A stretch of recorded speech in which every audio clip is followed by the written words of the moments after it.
Welcome to the Chevy Florida Insider Fishing Report, presented by Yamaha. Hello and welcome to the Chevy Florida Insider Fishing Report. Lauren Bolander here with my partner in crime, Captain Rick Murphy. Whoa, we got a caution flag in turn one. Wait a minute, you got to back up. Your husband just won the Indianapolis 500. Tell me about it. Come on. He did. No big deal. Oh, no, I'm teasing. Of course, it was amazing. We clearly had a really great weekend in Indianapolis, one of the hugest ever, you might say. The hugest ever. And I think we're still kind of right in this high a little bit. There's been a big media blitz with everything going on, and you can see some of the pictures there. You're having some fun with the Borg Warner Reef. Awesome. Might as well get in on the fun. But it's been really, really great. And of course, everyone here at the Chevy Florida Insider Fishing Report was awesome. We had so many messages from all of the regional captains, from you. Yeah. Took me 3 days to respond. He was not happy about that. The Super Bowl racing, I'm so happy for you. But you know what? Dave Farrell's not here tonight, so filling in is... Well, it is Captain Harry from Captain Harry's Fishing Supply over at the workbench filling in for Dave. Yep, great to be here as usual. You know, filling in. We got some great Father's Day stuff. So grab your husband and your wife or whoever. Grab your wife. Tell her come to the TV and sit down. And we got some great new stuff to show them.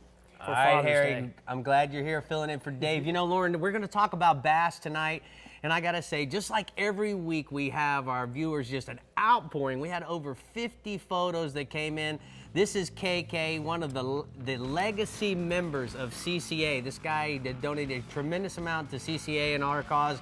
KK, keep up the good work. 2 monster bass. And then this is Henry Hatch, who always sends in some great photos. This young little girl, Harley, caught this 8-pound bass, or 8-year-old girl caught this big bass, which is great.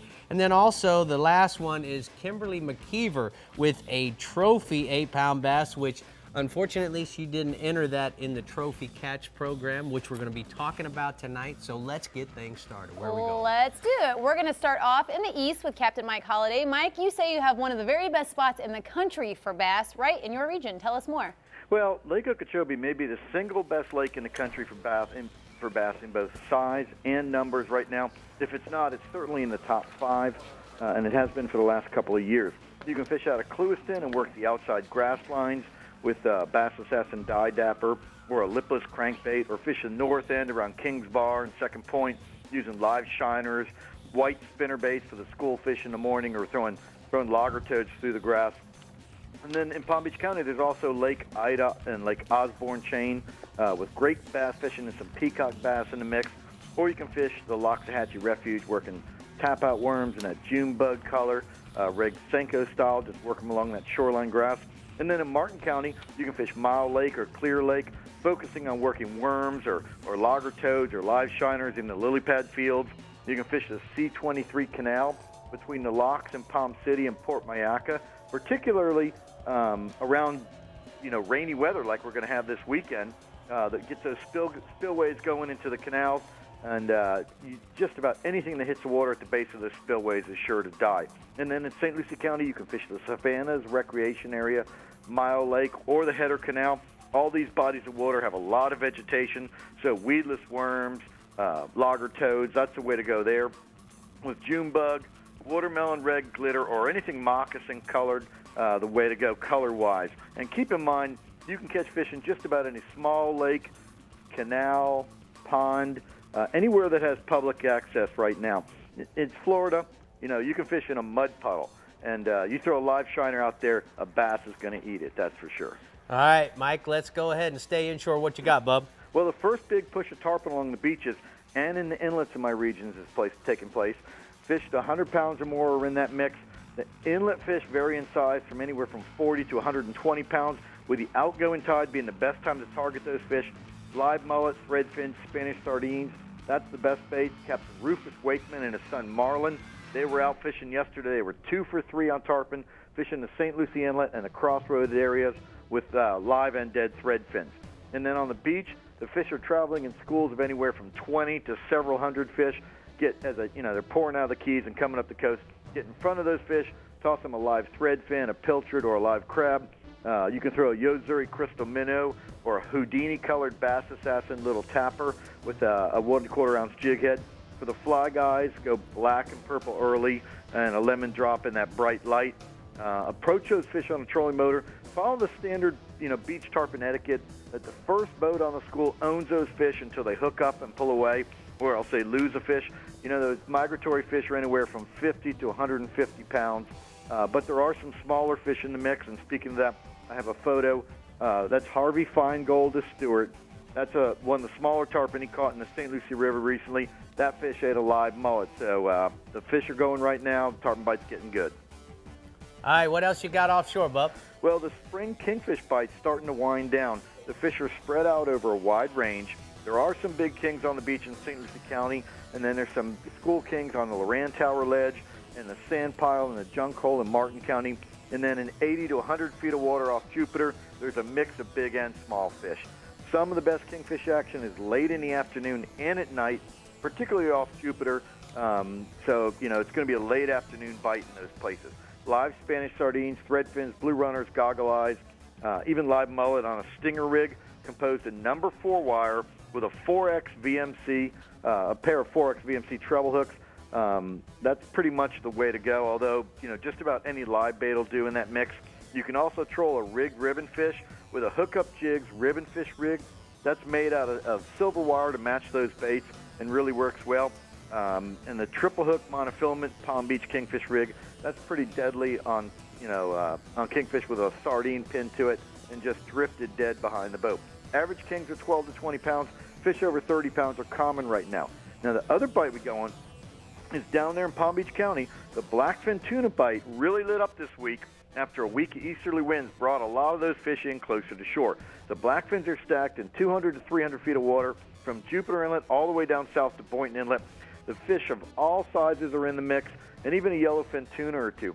And there seems to be a morning bite and an afternoon bite, particularly with the larger fish. Seems like the small fish are biting all day long. Best way to target those blackfins is with live chum, either juvenile pilchards or glass minnows. Fill your live wells with those baits until it turns black. Run out to 240 feet of water, shut down and drift. Toss over handfuls of the wounded baits, and expect to have to wade through the bonitas and have to winch, those fish away from the sharks. The sharks have been really bad off Palm Beach County.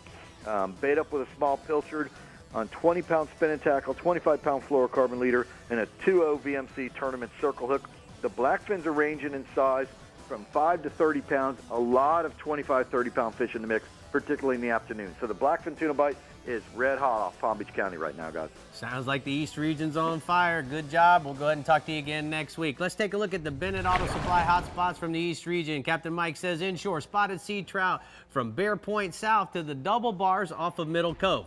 Bass Assassin waterboard colored 3.5-inch dye dappers and fish those around the bait schools. And then offshore, he says cobia is on the wrecks and reefs throughout the region. Live threadfins or shrimp and a chartreuse 1-ounce hookup jig. Look for those fish around the rays, turtles. 3 to 33 inches is the minimum fork length in order to harvest one, Lauren. All right. In the Central West region, it's Captain Jeff Page who's going to tell you where to access the best bass fishing. Captain Jeff? Hey, Rick, Lauren. Real quick, it's funny, old Hollywood, he can be inshore, he can be offshore, but he loves a blacked out live well, doesn't he? Boy, he does, Jeffrey. You don't seem to mind it too much either, so We have a lot of easily accessible bass fishing in the Starbright West Central region. First would be our state parks, Rick, and county-run freshwater lakes and rivers. For example, Mayaca State Park, Oscar Shear State Park, and Lake Manatee, along with the FPL Lake Parish, which is just a little east of Bradenton. They're top on the list. They're well kept and well managed, and there's some really nice bass, along with a lot of other freshwater species. The Peace and the Mayaca River also offer great bass fishing, and don't be surprised, Rick, if you catch a snook or a tarpon while you're out there bass fishing. Suggested tackle is a medium light to medium rod with 10 to 15-pound class reel. Lures that work most often are most soft plastic worms, like the Bass Assassin 6 or 7-inch worm in the motor oil or tequila red color, rigged on a 4 or 5.0 weedless worm hook, along with the old standby Rapala Finnish minnow in the number 11 or 13 size in golden black or silver and black. For you live baiters, it's hard to beat a shiner under a cork. And remember, in my region, when fishing any freshwater, as well as anywhere in the state, When fishing any freshwater lake, pond, or river, you're going to need to get a freshwater addition to your saltwater license. I've got a photo tonight of some bass fisher husband and wife, Scott and Tracy Bullard of Ocala, with a nice bag of bass that they caught in a tournament together. All right, let's go ahead and stay inshore. What do you got, bub? Inshore, tarpon, Rick, you and I were just talking about this about a week ago. The afternoon rains have kicked up the humidity a notch. So when you walk out that door in the morning, there's humidity on your windshield. You already feel the sweat coming out your pores, and the tarpon bite has exploded. And not only has the temperature moved up into the 80s, but the water isn't as gin clear as it was because of the afternoon rains, and that foon is cooperating much better than a week ago. Look for the fish, slow-rolling pods along the beaches in the entire region, from Stump Pass all the way up past the Skyway. Live free-line threads, pilchards, or crabs work best, and then later in the day you can cork them to keep them in that strike zone longer. For you fly guys, purple and black early in the morning, and then switch to a lighter fly like an olive or a tan pattern as the sun gets up. I've got a really special photo tonight of 8-year-old Landon Ford, who's the son of Doug Ford, who is the general manager at CV Saltwater Outfitters in Sarasota, and that was Landon's first tarpon he's ever caught on his first try to catch one. And it was about a 40 or 50 pounder, but he caught it with Captain Roy's string and with his dad, Doug Ford. So Doug was really proud. I'd be proud too. All right, let's go offshore. Offshore, red snapper bite is you're officially allowed to take some home. As you saw in Sportsman Adventures last week, we were having to release all those beautiful red snappers. Well, the red snapper bite is off the chain, and you're allowed to take them home. Captain Chris says you want to fish that same hard bottom and structure that your red groupers are holding on, in as close as 80, but the number he says seems to be about 120 to 140, and the key has been marking good bait stacks, holding on the bottom, along with getting your boat anchored up properly. You remember on that show, we got that boat position right, and it was one after another. If you're 10 or 15 foot off the mark, it makes a difference. So cut sardines, live pinfish, and grunts work just as well. Species 2, amberjacks. Captain Chris says the big AJs, if you're ready to pull on them or ready to cooperate, they're holding on the wrecks and springs in as close as 60 feet, out to 120 feet. Live blue runners or big live pinfish are the best bait, and you better have some stout tackle and forearms. For you artificial guys, that Williamson Vortex in the pink or chartreuse has been working just as well. All right, great job, Jeffrey. We're going to go ahead and get to the Startron hotspots from the Central West region. Captain Jeffrey says that we're going to go inshore. We're going to look for the snook. Lots and catch and release snook in Stump Pass. Fish the afternoon outgoing tide with a free line pilchard. Then offshore, red snapper. Reds and mangs hold in over the wrecks and the springs in 80 to 120 feet of water. Cut sardines or live pinfish are the best bait, Lauren. All right, Rick, you guys stay with us. On the other side of the break, we're going to head to the Central East region with Captain Jim Ross, and Captain Harry's going to take us off the deep end. And remember to try your luck at a winning sea of cash with the new Florida Lottery Guy Harvey scratch-off ticket, featuring a top prize of $50,000, over $20 million in instant cash prizes, and Sportsman Paradise Second Chance promotion, which includes the chance to fish with Guy Harvey himself. Very cool, Rick. That's cool.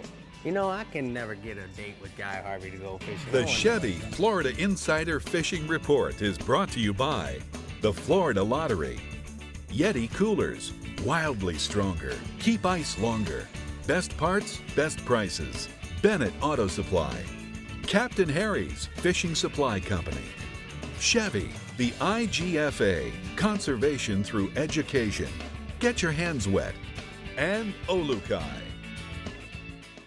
Listen, this Chevy Silverado is not happy. It's not happy because it's not doing anything, because it knows you have a to-do list with unchecked boxes, because it was built to constantly be on the prowl to get more done. Patience is not the Silverado's virtue. Doing is.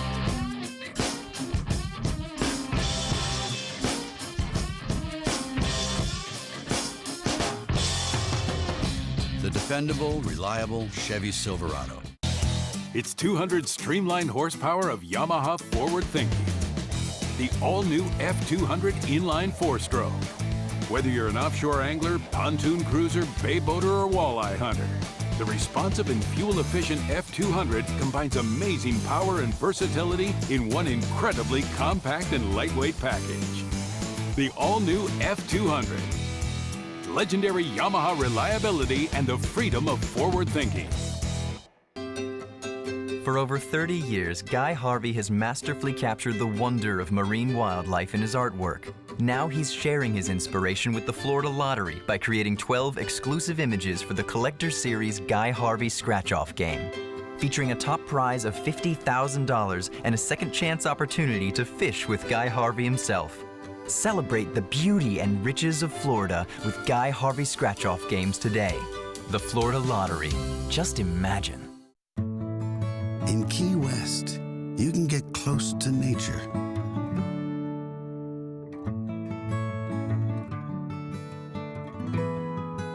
Close to history.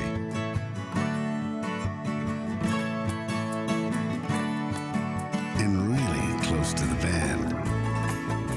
In fact, Key West is close to perfect, but far from normal.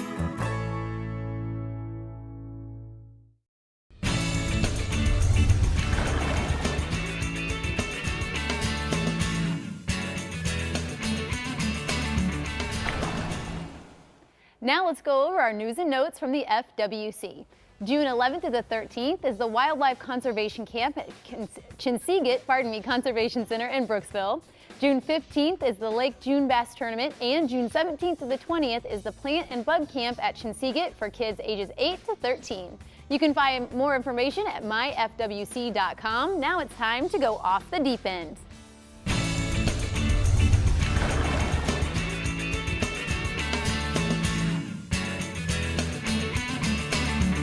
You know, Harry, over here at the Jägermeister Workbench, every week we talk about rigs and techniques, and in Florida, we can catch a bass just about anywhere. Typically, we're going to start off by trying to catch one on a shiner. So let's talk about a shiner rig, probably the most popular way to catch one. Well, definitely, there's nothing better than a live bait, Rick. You know that. Whoops, sorry about that.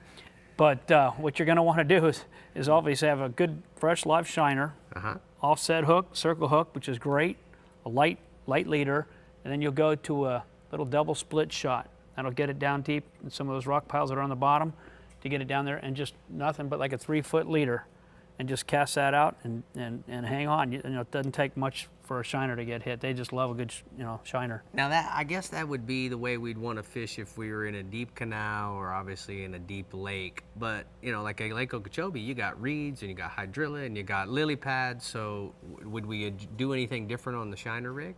Obviously, it depends on here. Some guys will put a float on it and cast it around so they can watch to see where the bait's working and stuff like that. But if you wanted to get a little deeper, you take the float off and use your split shots. Now, Florida certainly is one of the #1 lakes in the country, if not #1. So there's a lot of artificial interest or a lot of tournaments held here. So Harry, oh man, tell me about some of the plugs we'd want to use. The selections that you have, obviously, I mean, you've got your deep running Rapalas that are just off the chart. Some of these guys here and the different styles that they use. Now this one here, this particular color, people love the peacocks with this one right here. Yeah. Storm's come up with a new one that these are all hand painted. I mean, this thing is just, oh my gosh, this thing that is doesn't sick. Look like a little bluegill. Little bluegill brim. Or brim. Check out the little baby bass. All handcrafted 3D eyes. I mean, these things are just. What is this series called by Storm? It's a 3D series. It's called a 3D series. Yeah, and they're just incredible, great little soft plastic bait. And then you've got all your other Rapalas also. You got the new scatter wrap. The scatter wrap, which is off the chart. With the bill, the crazy erratic action. Which I've caught fish. You gave me that one last week and everything. I've already caught some fish on that, it swims off the chart. It's pretty cool stuff. And also, this is another one that I just got. I haven't even had a chance to use it, but this is the BX Minnow, the Balsa Extreme series. And what this does, Harry, is they actually has the balsa inside with a very fine coat of plastic, which allows them to give us all those reflective foils inside. That'll trigger Obviously them off. Be jointed. It wiggles like, Makes a little bit of noise. It probably wiggles like Lauren after Tony won the Indy 500. But, we can't go without talking about worms. Oh. There's probably been more big bass caught on a worm You know, and I think if we take that offshore theory, if you use a big bait, you're going to catch a big bass. Right. I mean, a big fish. And Yep. I think that if we would use, you know, this bass worm here is a 7.5-inch watermelon red with a June bug color, but it's got the red glitter in it that Bass Assassin makes. There's so many great baits. The cool part that I like about bass fishing is that a lot of these bass plugs, Harry, and I think you'll agree with me because you're a snook fisherman right there by your store. Oh, yeah. You can take the same tackle, the same plugs, you know, and for sure. go do it. I've caught snook on these things already, the jaguar waputis. I've caught peacocks. I've caught regular bass on everything you have here. Tarpon. I've caught some real nice tarpon right there in that canal. Yeah. And they work great. Now, I want to ask you one question quickly. I'll make it when easy. you work the lure, Right. is it different the way you twitch it versus the way you would for a snook or a saltwater fish? Every lure is different. Anytime you're fishing in different, from current, no current, around your lily pads, rock piles, you want to be able to, you know, a lot of times you'll just cast it, let it sit there, and they'll come up and just stare at it. They'll sit there and look at it, and in a second you move it a little bit, they'll just nail it. So it's just, presentation is huge on any kind of fishing. Versus in saltwater, you're going to try to take it away from them. Constantly take it away from them. And your bass will come up and he'll inhale the worm. It's great fishing. And one second they inhale it, it's up to you to strike it. And well, let me tell you something. Get We're him. lucky to have you here filling in for Dave. Thank you so much. And another lucky one for us to have here is obviously the wife of the champ. Well, I'll tell you what. Lauren Kanan. It's time for you to take his name. Yep. Take us to the next region. Thank you. I'm sure he'd appreciate you guys saying that. Well, I'll tell you what I'm really wiggly for right now, Rick, is to go to Captain Jim Ross, who's awaiting us in the Central East. And Jim, it sounds like bass are plentiful where you are. You want to tell us about it? Oh, they sure are, Lauren, and I'm looking forward to seeing that wiggle when I get in the studio next week. Bass are a big part of the daily lives of many of the anglers here in the CCA Central East region, and just about any body of water around here can hold bass. Residential canals, ponds, ditches, you know, those ones even on the roadside. Any small lake, you can find fish, you can find bass in them, and you can get your daily fishing fix, basically.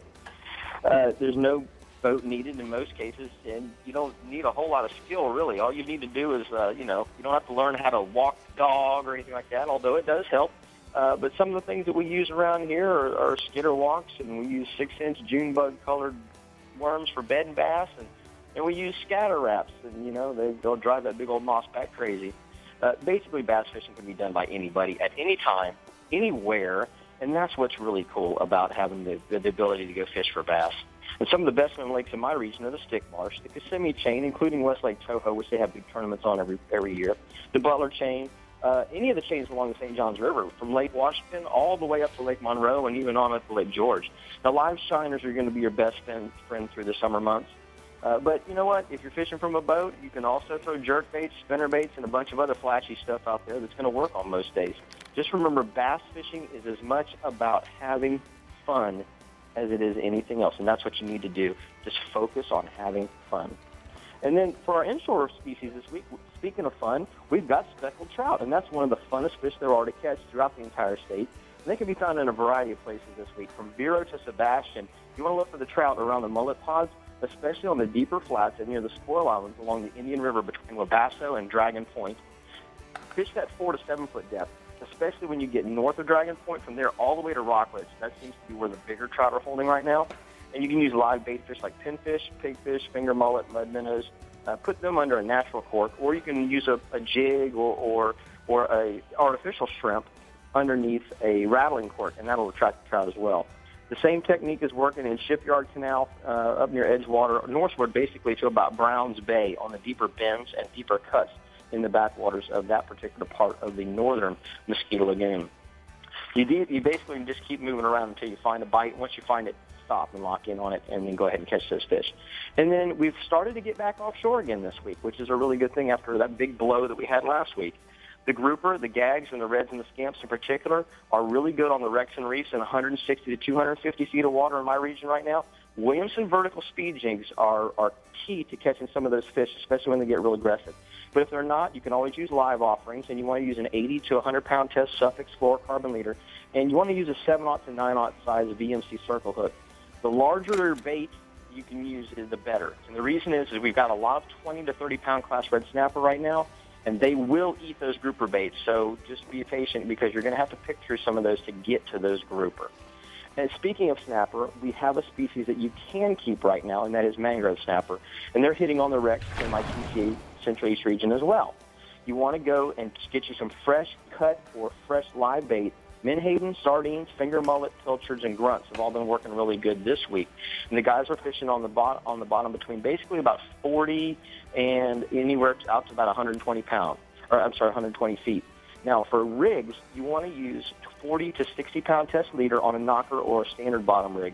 And if you chum the fish to the surface, like a lot of guys like to do, especially if you're fishing at night, then you want to go to a lighter leader, 25 or 30 pound Suffolk fluorocarbon, because that way you can fool those fish. When they're down in the water column, they don't see the heavy leader as easily. When they're up in the water column, they do. So you want to go lighter. That way you're going to get those bites. Average fish is running about 3 to 7 pounds on this snapper, but there's a bunch of them coming in over the 10-pound mark that have been showing up at the fillet stations at the local docks this week. All right, thank you, Jim. Great report. We're going to go ahead and get to the Central East hotspots from the CCA region. Let's take a look. Captain Jim says inshore, Sheep's Head's near the docks and bridge pilings. You're going to use small live crabs or sand fleas on a sturdy 1/0 size hook. And then offshore, grouper on the 27-fathom ridge and the cones. Use live pinfish, blue runners, and grunts on standard bottom rigs is going to give you your best chance, Lauren. All right, when we return, we're going to check in with the Southeast with Captain Jimbo Thomas and the Southwest with Captain Ron Houston. And remember to check out our website, like us on Facebook, and follow us on Twitter at Chevy FIFR TV. Plenty more to come on the Chevy Florida Insider Fishing Report.